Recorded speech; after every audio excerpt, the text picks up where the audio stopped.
I heard the words before I clearly saw her face. Probably just some trash the water washed up. The voice drifted from the side of the road, carried on the biting wind that whipped across the frozen ground and mixed with the slow, steady clop of my horse's hooves. The morning was gray as ash.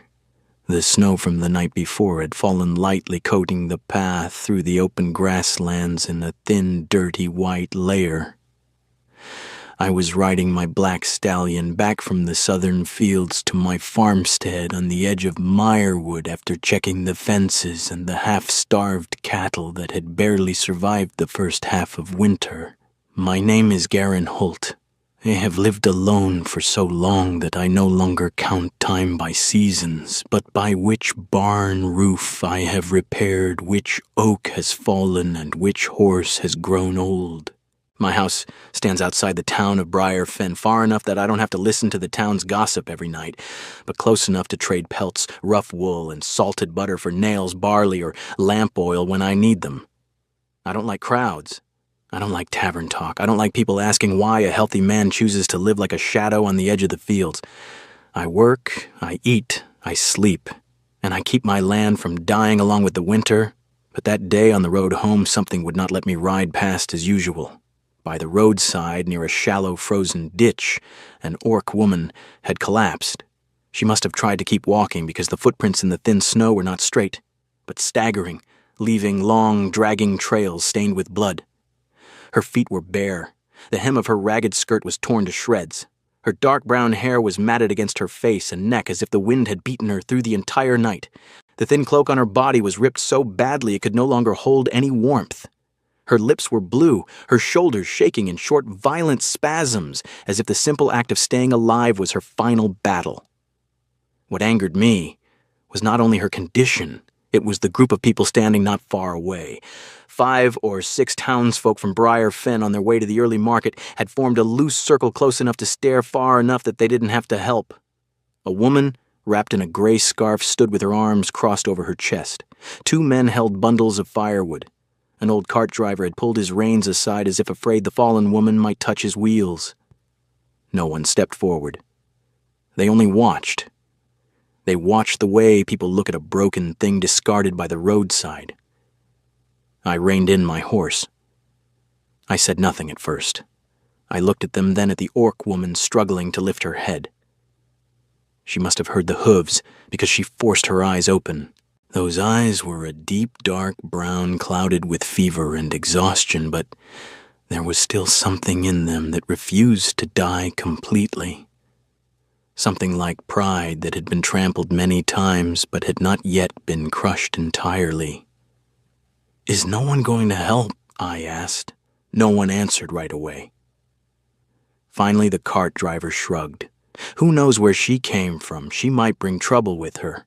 The woman with the scarf added, "She looks like trash. Taking her in would only bring harm to your house." I looked back at the woman on the ground. She must have heard every word because her eyelids trembled and a single tear mixed with dirt slid slowly down her frozen cheek. "They call me trash," she whispered. Her voice was so hoarse it nearly disappeared into the wind. "Everywhere. They call me that." I dismounted. I didn't go to her first. I walked straight toward the group of onlookers. Get lost. One word. Not loud, but cold enough. The cart driver smiled faintly as if he wanted to argue, but when he saw I wasn't looking away, the smile died in his throat. They weren't afraid of right and wrong, but they knew me. They knew I wasn't the kind of man who spoke on the road and forgot the moment I turned my back. One by one, they avoided my eyes and scattered like crows hit by stones. When the road was empty again, I knelt beside her. She was lighter than I expected. Not because she was small, but because hunger and cold had taken nearly all the weight from her body. When I gently turned her shoulder to see her face, her breathing was frighteningly shallow. Her forehead burned with fever. Her wrists were scraped raw. Her bare feet were torn and bleeding from walking on ice and frozen stones. Her skin was a pale, sickly green, the color of orcs who had been starved and beaten for too long. Small tusks protruded from her lower lip, one of them chipped. Her long dark hair was tangled and caked with blood and dirt. "What's your name?" I asked quietly. She opened her mouth and struggled for a moment before the sound came out rough as stone Maela. Maela. I took out my water flask, poured a little on a cloth, and gently wiped her cracked lips. "Listen to me. I don't know what happened to you, but if you stay out here much longer, you will die." She looked at me with eyes full of distrust and exhaustion. She had been refused help so many times that she no longer expected kindness from anyone. "I have nothing to give you," she said. Those words struck me harder than anything else. Not, "Please save me," but "I have nothing to give you." I slid my arms under her back and knees and lifted her from the snow as carefully as I could. She was light, fragile, like a bundle of dry branches on the verge of snapping. "I didn't ask for payment," I told her. She flinched slightly in my arms, the instinctive reaction of someone who had been touched without permission too many times. But the fever and exhaustion kept her from fighting back. I placed her on my horse's back, mounted behind her, wrapped my arms around her to keep her from falling, and turned the horse toward my farmstead. Behind us, the wind continued to sweep across the dirty white road. Ahead, the thin trail of smoke from my chimney rose against the cold gray sky. In my arms was an orc woman whom the entire town had called trash. And right then, even though I knew almost nothing about her, I understood one thing with absolute clarity. From this day forward, I would no longer return to that house alone. The road from where I found my Ayla to my farmstead felt longer than usual. It wasn't the wind or the horse's pace. It was the way she kept slipping in and out of consciousness in my arms. One moment her head would drop heavily against my chest, her breathing shallow and ragged. The next, she would jerk awake, body tensing as if expecting a blow. Each time she stirred her green skin pale and dull from cold, and hunger brushed against my coat, and I felt the heat of her fever burning through the thin fabric of her torn cloak. I kept one arm locked around her waist and the other on the reins, guiding the stallion along the frozen path. Her dark hair matted with blood and dirt tickled my chin. One of her small tusks pressed lightly against my shoulder whenever she leaned forward. She was lighter than she should have been for an orc woman, all sharp bones and exhaustion. I had seen orcs before, strong, proud warriors who sometimes passed through Briar Fen on their way north, but never one broken like this. The old storage shed beside the barn was the first place I took her. I didn't bring her straight into the main house, not yet. The shed was warmer, closer to the animals' heat, and easier to watch through the night if the fever worsened. I had used it for years to store hay and mend harnesses, but 2 winters ago I had boarded half of it into a rough sleeping space for nights when blizzards killed the fire in the main hearth. It would do for now. I eased her down onto the clean straw I had spread earlier that morning. She barely stirred. I built up the fire in the small iron stove until the flames roared and pushed the chill back into the corners.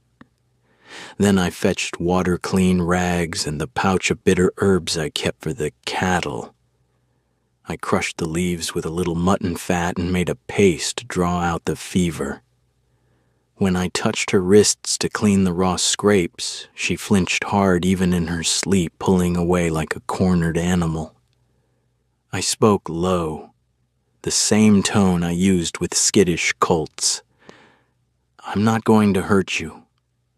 She didn't answer, but her breathing eased a fraction. I left a bowl of water, half a loaf of dark bread, and a wedge of hard cheese on an upturned crate beside her. Then I stepped outside and closed the door behind me, giving her the only thing I could offer that night space. I crossed the frozen yard to the main house, lit the lantern, and sat at the table with a cold supper I barely tasted. The wind howled across the thatch. For the first time in years, the silence inside my walls felt different. It felt incomplete. Near midnight, I carried an extra blanket back to the shed. The door was still cracked open the way I had left it. The water bowl was half empty. A corner of the bread was gone.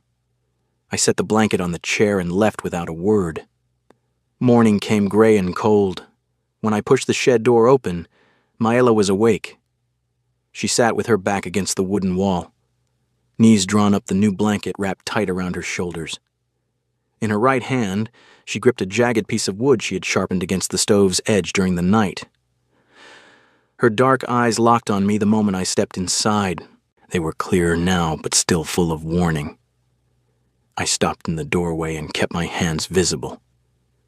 Feeling any better, she didn't answer right away. Her gaze flicked from my face to the bowl of warm oat porridge and fresh milk I carried, then back to me. "You didn't throw me out," she said. Her voice was hoarse but steadier than the day before. "I brought you here yesterday. Others change their minds faster." I set the food on the crate, then stepped back to the door again, giving her room. "My name's Garin." She stared at the porridge for a long time before she reached for it. She ate slowly, deliberately, tearing small pieces of bread and dipping them in the milk so none would be wasted. I recognized the habit of someone who had gone hungry often enough to fear the next meal might never come. After a few bites, she spoke again. "Why did you bring me here? I was riding past. Others rode past, too. I didn't like them." That drew the smallest flicker across her face, something that might have been surprise or the ghost of a smile. She kept eating. When the bowl was empty, she set it down carefully and looked straight at me. "I have nothing to pay you with. I already told you I wasn't asking for payment." She studied me the way a wounded wolf studies an open hand. Then in a voice so low it almost disappeared into the crackle of the fire, she gave me the rest of her story. She'd been sold 3 times. First as a child to a merchant caravan, then traded north when the old owner died, and finally passed to a man named Rovek Hale, who treated her like livestock, something to haul goods warm his bed when he felt like it, and be beaten when she spoke back. She had run during the last journey, slipping away in the night and walking for 2 days without rest or food. The cold had nearly killed her before I found her. When she finished, she looked at the floor. "They call me trash," she said again, quieter this time, "everywhere I go." I leaned against the doorframe and let the silence sit between us for a moment. "Maela," I said, using her name for the first time since she had given it to me. "Stay here, not just until the snow melts, not until you're strong again. Stay. Live in this house with me." She lifted her head so fast her tusks caught the firelight. "You're mad. Maybe. You don't even know what I am. I know you were dying in the snow and no one else cared. I know you ate half the bread and left the rest for later. I know you woke up first thing and made yourself a weapon instead of asking for help. That's enough for me to offer you a roof." She stared at me for a long time. The fire popped. Outside, the wind moved across the frozen fields. "And if I bring trouble," she asked, "then I'll deal with it." Her shoulders dropped a fraction. She closed her eyes once, as if swallowing something heavy in her chest. When she opened them again, the wariness was still there, but something else had shifted behind it, something tired and fragile and almost hopeful. "I don't know how to be kept," she whispered. "I'm not keeping you," I said. "I'm asking you to stay." Maela looked around the small shed at the clean straw, the warm stove, the blanket I had brought in the night. Then she looked back at me.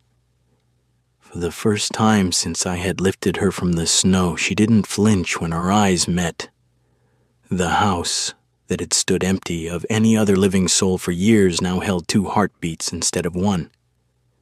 And though neither of us said it aloud, we both understood the same quiet truth.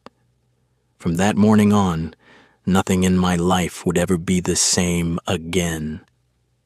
The 3 days after that passed in a silence that was neither heavy nor easy.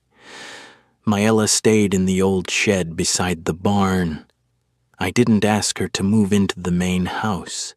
She needed the walls between us, and I needed to prove that the door was open but not a trap. Each morning I left food on the threshold, warm porridge milk, a chunk of bread. Each evening the bowls came back clean. Sometimes I heard her quiet coughing behind the wooden planks. Sometimes I heard the scrape of a broom or the soft clink of a bucket as she carried water for the animals. She never asked permission, she simply did what needed doing. On the fourth morning, I returned from checking the cattle to find the yard swept clean of the night's fresh snow. The broken handle on the shovel I had meant to mend for weeks had been bound tight with fresh leather strips and a new wooden peg. My heavy coat, which I had thrown across the chair the night before, now hung neatly on the hook by the door. I stood there for a long moment staring at the small, careful changes. It wasn't the work itself. It was the way she had made herself useful without being told, the way she had taken a corner of my life that had been mine alone and quietly left her mark on it. That evening, I stepped into the main house and found a pot already simmering on the stove. Beans, wild greens, I had forgotten I still had a few bones from the smokehouse. The smell was plain and warm, the kind a house in winter should carry. Mila sat at the far end of the table, hands folded in her lap, watching me. "I didn't ask," she said, voice low. "I didn't ask when I brought you here either," I answered. She gave the smallest flicker of a smile, almost invisible, but it reached her dark eyes for the first time. We ate without many words. The fire crackled. Outside, the wind howled across the frozen fields, but inside there were two people breathing, instead of one. From then on, the day settled into a rhythm I had never known. Maela still slept in the shed, but she began to move through the yard like it was partly hers. She carried armfuls of firewood before I could reach for them. She scattered grain for the chickens and collected the eggs without being asked. One afternoon I came back from the south pasture to find she had mended the torn harness on the plow and stacked the loose stones that had fallen from the barn wall. Each task was small, quiet, almost invisible, yet every one left a trace of her hands. I never thanked her out loud. She never expected it. We simply passed each other in the yard, nodding once the way people who are learning to share space do when words still feel dangerous.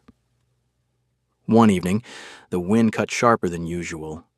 I was sitting at the table mending a bridle when the shed door creaked open. Maela stepped into the main house wearing my old wool coat, the hem brushing the floorboards. She moved slowly as if the invisible line between shed and house still held power. She didn't go to the farthest corner. She sat on the chair closer to the hearth, closer to me than she had ever sat before. Neither of us spoke. I kept working the leather. She held a cup of hot water between her palms, letting the steam rise against her face. The fire popped softly. Outside, the wind beat against the walls like something trying to get in. After a while, she slid the wooden cup across the table toward me. "I'm not thirsty," I said. "I know," she answered. "But your hands are cold." I took the cup. The warmth moved from my palms into my chest deeper than any fire could reach. For a long moment, we simply looked at each other across the table, the light from the hearth catching the faint green of her skin and the small chipped tusk at the corner of her mouth. No thanks passed between us, no promises, no questions about tomorrow. But in that quiet, the house that had stood empty of any other living soul for so many years finally felt like it belonged to two people. And for the first time since I had carried her out of the snow, I realized I did not want it any other way. The confrontation came on the day the snow finally stopped falling. The sky hung low and heavy, pressing down on the fields like a sheet of lead. I had just finished repairing a section of fence when I heard the sound of multiple horses approaching. Maela was already standing on the porch, her body-tense eyes fixed on the road. She had sensed it before I did. Rovek Hale did not come alone. 3 riders stopped at the gate. Rovek sat in the middle on a large gray stallion, his black fur-lined cloak making him look even larger. Flanking him were 2 hard-faced men-hands resting near the hilts of their knives. Rovek's eyes scanned the yard before locking onto Mila. The smile he gave was cold and possessive. "I gave you a chance to be reasonable in town," he called out, his voice carrying across the frozen yard. I stepped down from the porch and stood beside Mila. She didn't hide behind me this time. She stood shoulder to shoulder with me, her chin lifted, the faint green of her skin catching the weak daylight. One of her small tusks caught the light as she breathed. "I also gave you a chance to turn around and leave my land," I replied. Rovek laughed once short and sharp. He dismounted slowly, boots crunching in the snow. His 2 men stayed mounted, watching like hounds waiting for a command. "You think a lone farmer with a few thin cows can keep what belongs to me," he said. "She doesn't belong to anyone," I said. Myla's voice cut through the cold air, clear and steady. "I am not yours, Rovek." Rovek's smile faded. He took a step closer to the low fence. "You forget your place, Orc," he said. "I paid good coin for you. You ran. Now I've come to collect my property." Myla took 1 step forward, then another, until she stood right at the edge of the yard, only the fence between her and the man who had once owned her. Her hands were trembling, but her voice did not waver. "I am not property," she said, loud enough for her words to carry across the open fields. "Not yours, not anyone's. I choose to be here. I choose to stay with Garen." The words hung in the cold air. From the neighboring farms, a few doors had opened. People were watching, Rovek noticed. His jaw tightened. "You would choose this?" he sneered. "A broken-down farm, and a man who will tire of you by spring." Mela's hands clenched at her sides. I could see the effort it took for her to keep standing there, facing the man who had beaten and sold her like livestock. "Yes," she answered. "I choose this." I moved to stand directly beside her, close enough that our shoulders brushed. "She stays," I said loud enough for everyone to hear. "This is her home now. If you want her, you'll have to go through me, and you'll have to do it in front of the whole town watching." Rovek looked around at the growing number of eyes on him. Forcing a woman off a man's land in private was one thing. Doing it publicly while she declared her choice was another.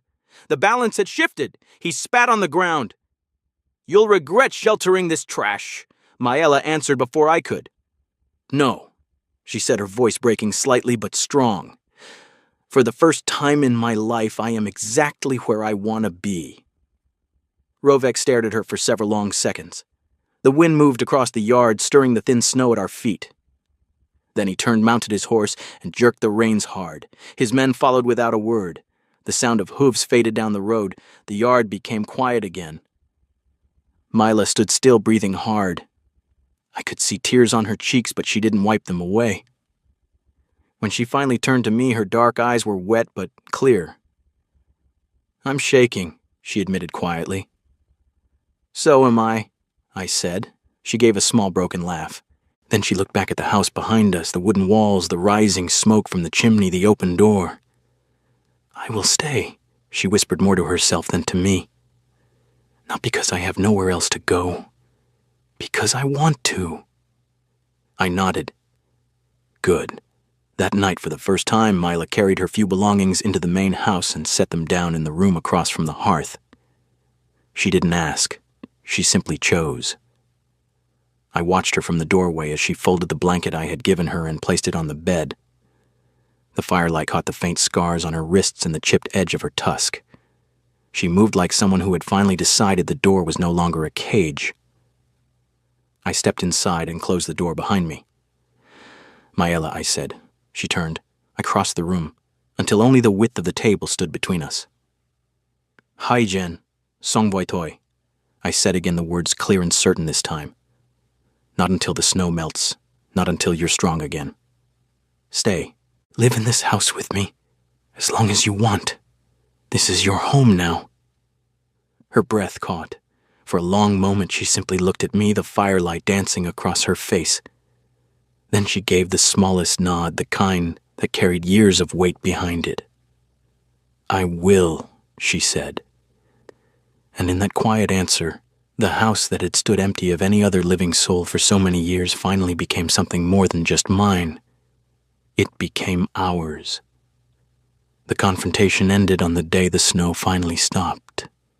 Rovek and his 2 men were already at the gate when Myla and I stepped out onto the porch together.